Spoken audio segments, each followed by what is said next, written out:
குறித்து 2 தெசலோனிக்கேயர் 2ஆம் அதிகாரம் 3 முதல் 9 வசனத்தில் இருக்கு. வீட்டில் போய் வாசிச்சு கொள்ளுங்க. 3லேருந்து 9 வரைக்கும் இருக்கு. இப்போ இந்த ஆன்டிகிரைஸ்டுடைய கவர்மெண்ட் பூமியில தொடங்கும் பொழுது அல்லது ஆரம்பிக்கும் பொழுது எப்படி ஆரம்பிக்கும் அப்படின்னு கேட்டீங்கன்னா, ஒரு வெள்ளை குதிரையில் ஆரம்பிக்கும் அப்படின்னு இருக்கு. வெள்ளை கலர் என்பது உங்க எல்லாருக்கும் நல்லா தெரியும். வெள்ளை கலர் என்பது உலகத்தை பொறுத்த வரைக்கும் எதை குறிக்கிறது? சமாதானத்தை குறிக்கிறது. அந்த கவர்மெண்ட் புறப்படும் போது எப்படி புறப்படும்? சமாதானமாய் புறப்படும். இது எப்படி நீங்க சொல்றீங்க வெள்ளை கலர்ங்கிறது சமாதானத்தை தான் குறிக்குதா அப்படின்னு கேட்டா, தானியேல் புஸ்தகம் 11ஆம் அதிகாரம் 21வது வசனத்தை வாசிங்க. தானியேல் 11:21. அவன் ஸ்தானத்தில் அவமதிக்கப்பட்டவன் ஒருவன் எழும்புவான், இவனுக்கு ராஜ்யபாரத்தின் மேன்மையை கொடாதிருப்பார்கள், ஆனாலும் அவன் சமாதானமாய் நுழைந்து இச்சகம் பேசி ராஜ்யத்தை கட்டிக்கொள்வான். அதுதான் 6:2 அவனுக்கு ஒரு கிரீடம் கொடுக்கப்பட்டது. ராஜ்யத்தை கட்டிக்கொள்வான். அரசாங்கம் அவனுக்கு கொடுக்கப்படும். ஆனா புறப்படும் போது எப்படி புறப்படும்? முதல்ல சமாதானமாய் நுழைந்து வெள்ளை கலர் குதிரை புறப்படும் அப்படின்னு இருக்கு. இதே காரியம் அவன் ஜெயிக்கிறவனாகவும் ஜெயிப்பவனாகவும் புறப்பட்டான். 6:2 இருக்கு.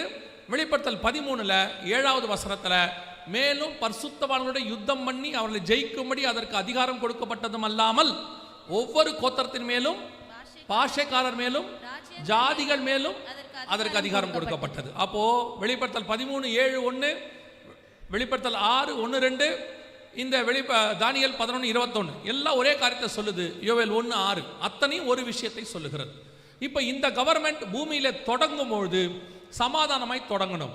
இது எப்போ வரணும்? இஸ்ரவேல் வந்த பிறகு வரணும். இஸ்ரவேல் வந்தது 1948, யூரோப்பிய யூனியன் வந்தது 1951. 10 நாடுகளாக ரிஜிஸ்டர் ஆனது. அவங்க கொஞ்சம் கொஞ்சமாக 3, 6, 9 ஆகி கடைசியாக 10 மாறினாங்க. 10 மாறினது 1951. அவர்கள் சமாதானமாய் நுழைந்து, கவனிங்கள் இந்த வீடியோவை பாருங்க.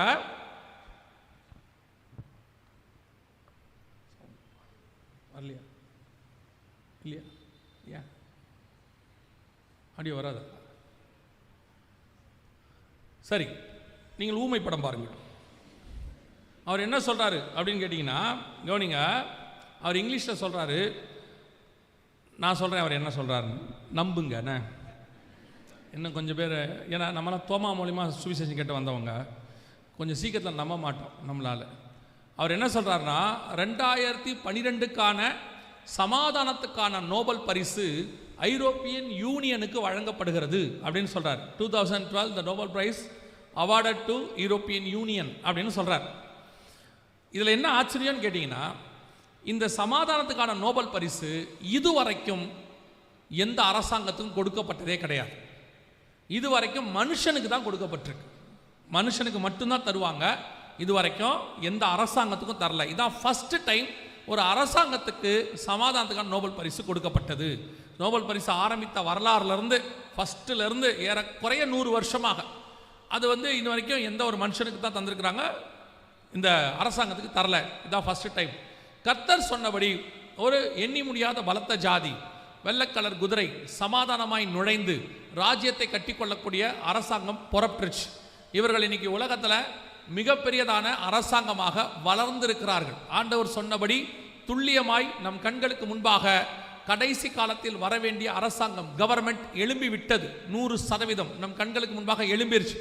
1951 ஆரம்பிச்சு 2012 சமாதானத்துக்கான நோபல் பரிசு வாங்கி இன்னைக்கு உலக வல்லரசாக இவர்கள் தான் மாறி, இதில் வரக்கூடிய கடைசி ராஜா தான் அந்தி கிறிஸ்து. அவன் வருவதற்கு முன்பதாகத்தான் உங்களையும் என்னையும் மீட்க வருவேன் என்று இயேசு வாக்கு பண்ணி இருக்கிறார். அல்லேலூயா.